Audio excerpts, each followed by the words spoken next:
Hello there. Right, we have a rare day in the UK where it's not weeing down with rain, so I've wheeled the bike outside of the workshop, a bit more space, and the next part of the jigsaw puzzle, which is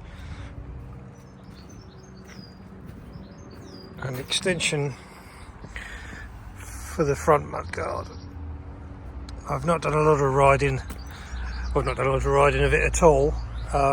Very little in the rain, some wet roads and what have you, but you can see that it's throwing more muck up the radiator than I would really like. So one of the things that I specified when I bought the bike was this front mudguard extension. There's your part number.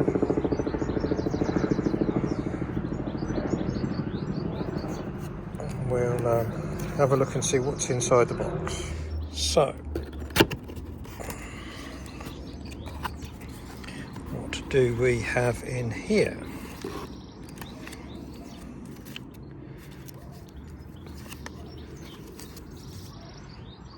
A cleaning wipe. That tells me that this is going to be stuck on.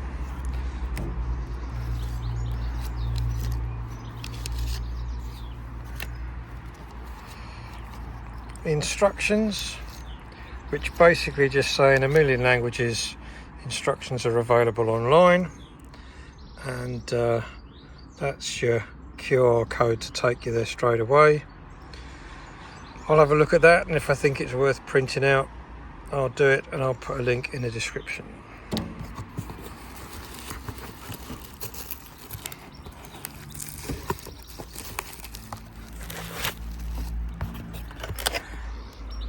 And here we have the main event.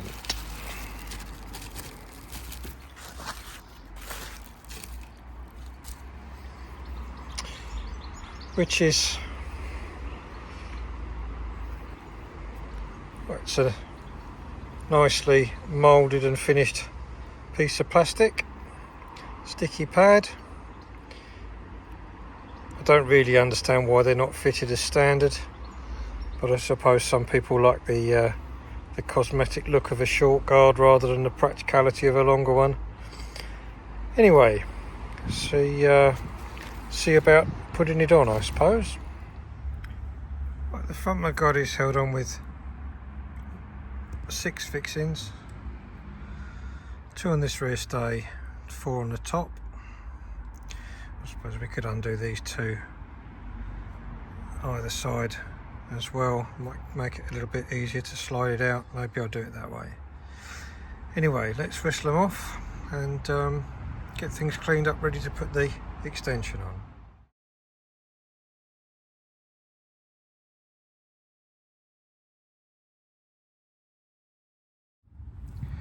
Well, that was easy enough, came off without any drama.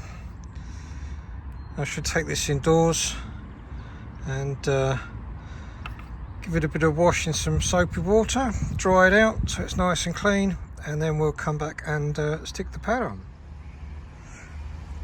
An obligatory step back and admire the flat tracker front mudguardless look. If it didn't rain so bloody much in the UK, I could probably go with that. But anyway, there we are.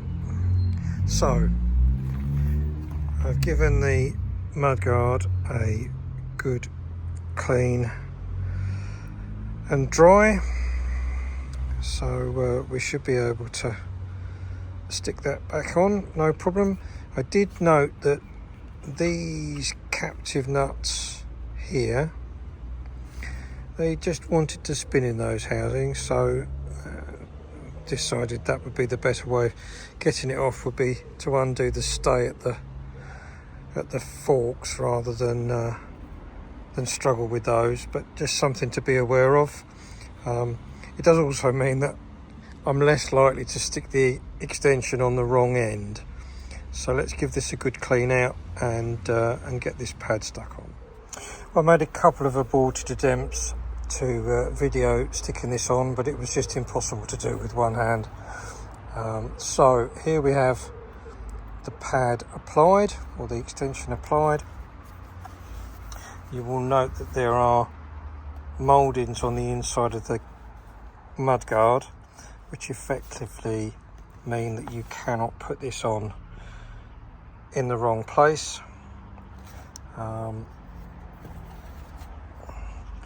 That's it, very evenly fitted.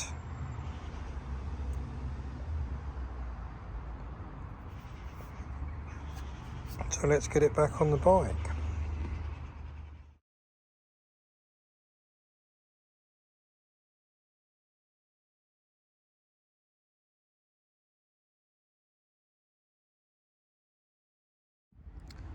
Right, so then here we have it, on mudguard extension fitted. I'm quite pleased with that. So far, all of the items that I've looked at on the bike have impressed me, fit and finish wise, for what the bike cost. It's certainly not a budget machine in terms of the quality of the parts that I've encountered so far anyway.